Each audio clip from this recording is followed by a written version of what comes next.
right, time for the last chapter of Little House on the Prairie. You're going to need your vocab sheet for week 3 and 4 and your week 4 trifold so we can do our last activity afterwards. And yes, again, you get to write. This time you're writing about yourself and not doing any practice with me.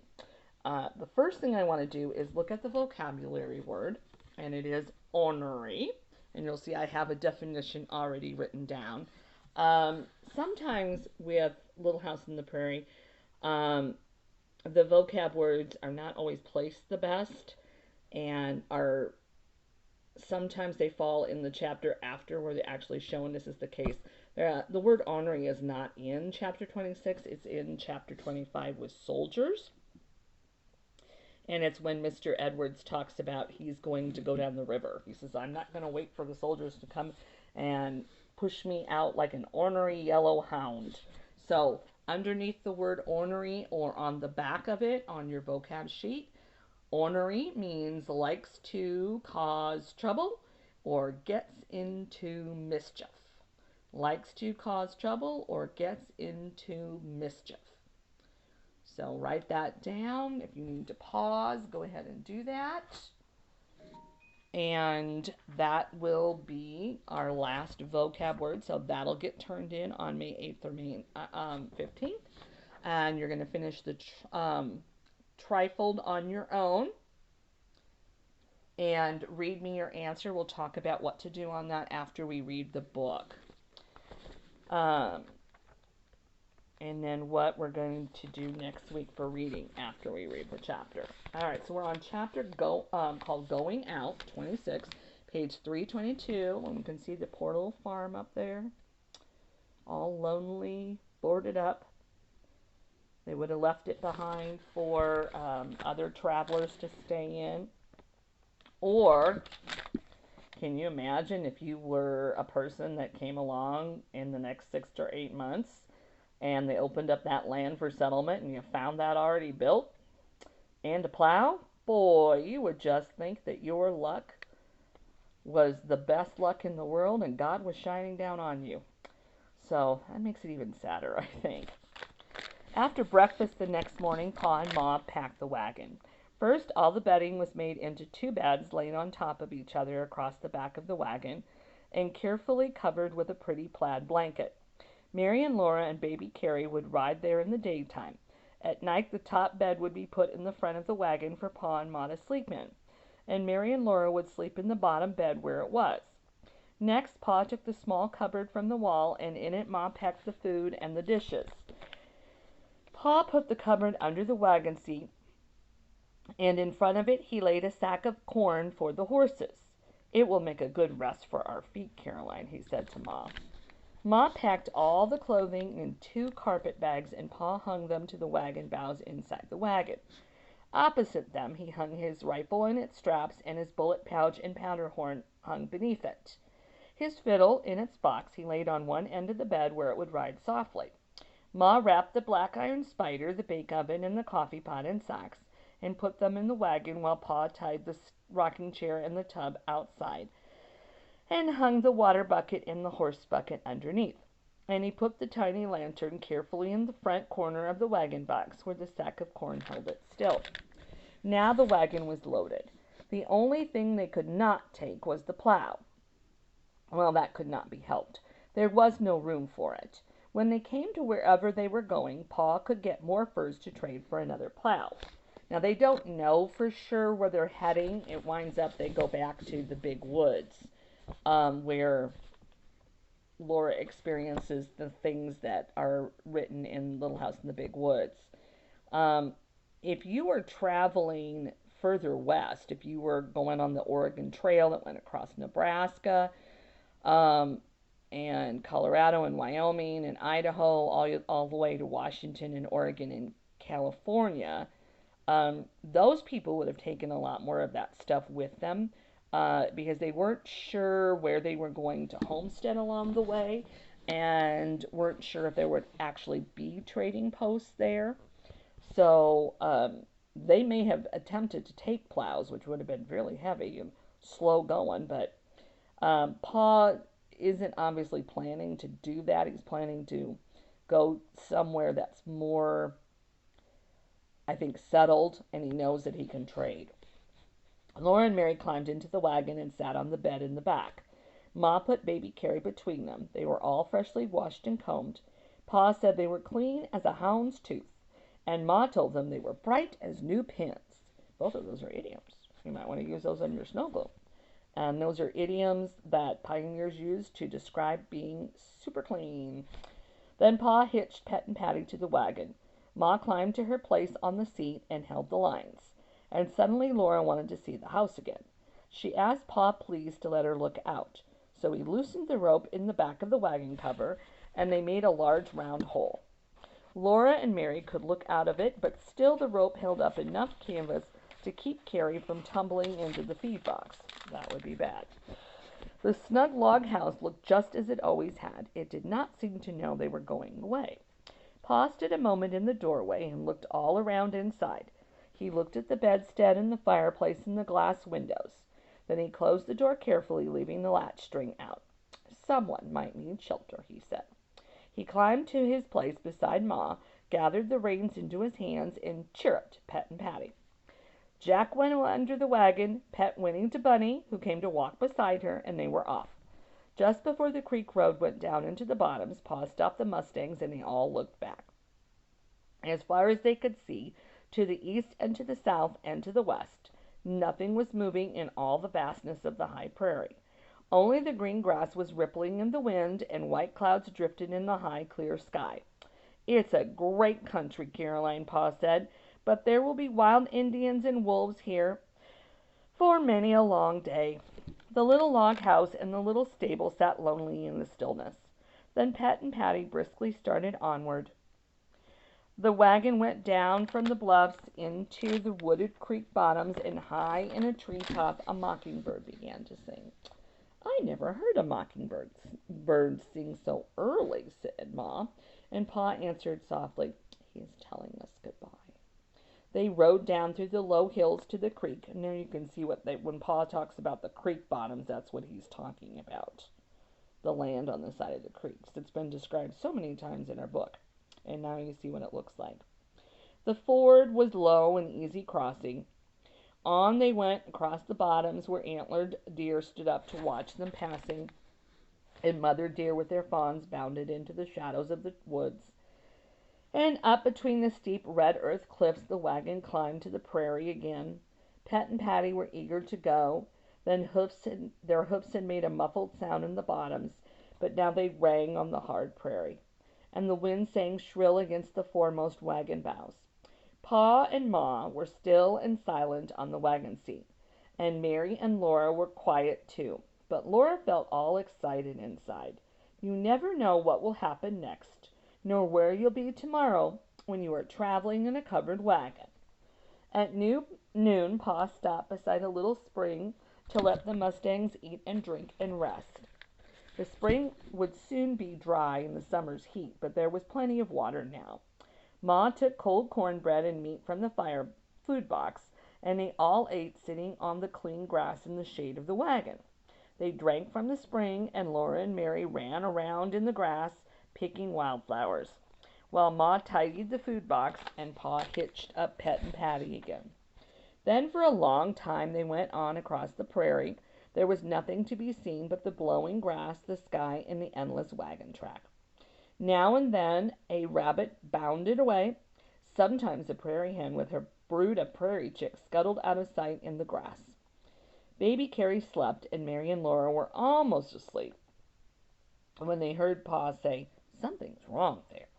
Laura jumped up, and far ahead on the prairie she saw a small light-colored bump. She couldn't see anything else unusual.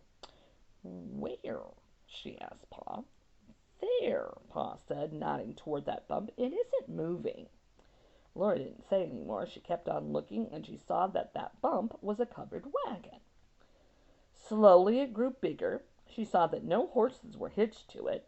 Nothing moved anywhere around it. Then she saw something dark in front of it. The dark thing was two people sitting on the wagon tongue. They were a man and a woman. They sat looking down at their feet, and they moved only their heads to look up when Pet and Patty stopped in front of them. What's wrong? Where are your horses? Pa asked. I don't know, the man said. I tied them to the wagon last night, and this morning they were gone. Somebody cut the ropes and took them away in the night. What about your dog? Said Pa. Haven't got a dog, the man said. Jack stayed under the wagon. He didn't growl, but he didn't come out. He was a sensible dog and knew what to do when he met strangers. Well, your horses are gone, Pa told the man. You'll never see them again. Hanging's too good for horse thieves. Yes, the man agreed. Pa looked at Ma, and Ma barely nodded. Then Pa said, Come ride with us to Independence. No, said the man. All we've got is in this wagon. We won't leave it. Why, man, what will you do? Pa exclaimed. There may be nobody along for days or weeks. You can't stay here. I don't know, the man said. We'll stay with our wagon, the woman said. She was looking down at her hands clasped in her lap, and Laura couldn't see her face. She could see only the side of the sunbonnet. Better come, Pa told them. You can come back for your wagon. No, the woman said. They wouldn't leave the wagon. Everything they owned in the world was in it. So at last Pa drove on, leaving them sitting on the wagon tongue, all alone on the prairie. Pa muttered to himself, Tenderfeet, everything they own and no dog to watch it. Didn't keep watch himself and tied his horses with ropes. Pa snorted. Tenderfeet, he said again. Shouldn't be allowed loose west of the Mississippi. But Charles, whatever will become of them? Ma asked him. Well, there are soldiers at Independence, said Pa. I'll tell the captain and he'll send out men to bring them in. They can hold out that long, but it's darn lucky for them that we came by. If we hadn't, there's no telling when they would have been found. Laura watched that lonely wagon until it was only a small lump on the prairie. Then it was a speck, and it was gone. All the rest of the day, Pa drove on and on. They didn't see anybody else. When the sun was setting, Pa stopped by a well. A house had once been there, but it was burned. The well held plenty of good water, and Laura and Mary gathered bits of half-burned wood to make the fire, while Pa unhitched and watered the horses and put them on picket lines. Then Pa took the seat down from the wagon and lifted out the food box. The fire burned beautifully, and Ma quickly got supper. Everything was just as it used to be before they built the house. Pa and Ma and Carrie were on the wagon seat. Mary and Laura sat on the wagon tongue. They ate the good supper hot from the campfire. Pet and Patty and Bunny munched the good grass, and Laura saved bits for Jack, who mustn't beg but could eat his fill as soon as supper was over. Then the sun went down far away in the west, and it was time to make the camp ready for night. Pa chained Pet and Patty to the feed box at the end of the wagon. He chained Bunny to the side, and he fed them all their supper of corn. Then he sat by the fire and smoked his pipe, while Ma tucked Mary and Laura into the bed and laid baby Carrie beside them. She sat down beside Pa at the fire, and Pa took his fiddle out of its box and began to play. Oh, Susanna, don't you cry for me, the fiddle wailed, and Pa began to sing. I went to California with my washpan on my knee, and every time I thought of home, I wished it wasn't me. That is, Oh, Susanna is a very famous old pioneer song, and it's kind of a strange song, but usually Mrs. Ligon plays it for you and teaches you the words, but she can't do that this year. You might want to look it up on one of the music channels or on YouTube and listen to somebody playing it, usually on a banjo, and listen to how it's strange, but it's funny. Do you know, Caroline, Pa stopped singing to say, I've been thinking what fun the rabbits will have eating the garden we planted. Oh, don't, Charles, Ma said. Never mind, Caroline, Pa told her. We'll make a better garden. Anyway, we're taking more out of Indian territory than we took in. Well, I don't know what, Ma said, and Pa answered, why, there's the mule. Then Ma laughed, and Pa and the fiddle sang again. In Dixieland I'll take my stand and live and die in Dixie. Away, away, away, away. away down south in Dixie. They sang with a lilt and a swing that almost lifted Laura right out of bed. She must be still and not wake Carrie. Mary was sleeping too, but Laura had never been wider awake. She heard Jack making his bed into the wagon. He was turning round and round, trampling down the grass. Then he curled into that round nest with a flop and a sigh of satisfaction. Pet and Patty were munching the last of their corn, and their chains rattled. Bunny lay down beside the wagon. They were all there together, safe and comfortable for the night under the wide starlit sky. Once more the covered wagon was home. The fiddle began to play a marching tune, and Pa's clear voice was singing like a deep-toned bell. And we'll rally round the flag, boys, we'll rally once again, shouting the battle cry of freedom. Laura felt that she must shout too. But softly Ma looked in through the round hole in the wagon cover. Charles, Ma said, Laura's wide awake. She can't go to sleep on such music as that. Pa didn't answer, but the voice of the fiddle changed. Softly and slurringly it began a long, swinging rhythm that seemed to rock Laura gently. She felt her eyelids closing. She began to drift over endless waves of prairie grasses, and Pa's voice went with her, singing, Row away, row o'er the waters so blue, like a feather we sail in our gum-tree canoe. Row the boat lightly, love, over the sea. Daily and nightly I'll wander with thee. The end of a really great book. All right. So your last activity is to think about autobiographies. Laura Ingalls Wilder, the author, chose to write a story based on events of her childhood. So you are going to pretend that you're going to be an author and that you're going to write about your own life. And if you were going to write a story about a time in your childhood, something so far that has happened to you in your 8 or 9 years of life, what one event would you make sure that you would not leave out of your book? And why? What is something that has happened that is very important that you think people need to know about? So, on there, you need to write about the event and describe it. So that means 2 or 3 good sentences that tell what happened in this event in your life. And then 1 more sentence that tells why you think it should be included in a book. Okay, no one's going to say, I don't know, or nothing exciting has happened to me. Because you know that Laura in her book wrote about some of it's about everyday things. I mean, she wrote about looking at fish in the water. She wrote about picking blackberries. She wrote about waiting for Pa to come back from town, playing games and that kind of thing. None of those are huge momentous things, but things that she thought people might want to know. You know, what were the things that people played when she lived? So it could be super exciting things. It can be regular everyday things that you think would need to be included in a book that tells about your life.